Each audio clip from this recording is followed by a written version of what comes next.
കെടാതിരിക്കാൻ നമ്മളൊക്കെ എത്ര അടുത്തു പിടിച്ചോ അതേ തീയാണ് നമ്മുടെയൊക്കെ കൈ പൊള്ളിക്കുന്നത്. ചതി എപ്പോഴും തിരിച്ചറിയാൻ പറ്റാത്തത് സ്നേഹമുള്ള മനസ്സിന് മാത്രമാണ്. സത്യമാണ്. അത് ചിലരുടെ പുഞ്ചിരിയിലും മറ്റു ചിലരുടെ കണ്ണുനീരിലും ഒളിഞ്ഞു കിടപ്പുണ്ട്. ചിരിച്ച മുഖത്തോടെ ചതിച്ചവരെ മറക്കില്ല. കാലവും സന്ദർഭവും ഒക്കെ അങ്ങനെയുള്ളവരെ കാണിച്ചു തന്നുകൊണ്ടേയിരിക്കും. സത്യം. ഏതൊരു ഭീരുവിന്റെയും ആയുധമാണ് അതൊരാളുടെ അയോഗ്യത. ജീവിതത്തിൽ സ്വന്തം കുറ്റങ്ങൾ കൊണ്ടല്ലാതെ തോൽക്കുന്ന രണ്ട് സാഹചര്യങ്ങളാണുള്ളത്. ഒന്ന് നിർഭാഗ്യം, രണ്ട് ചതി.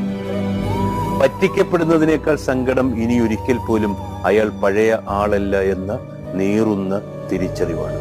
അവർക്ക് നൽകിയ ഇരിപ്പിടം ശൂന്യമായിരിക്കുന്നു എന്നത്. നമ്മെ തേടി വരുന്നവരെല്ലാം തുണയാണെന്ന് കരുതരുത്.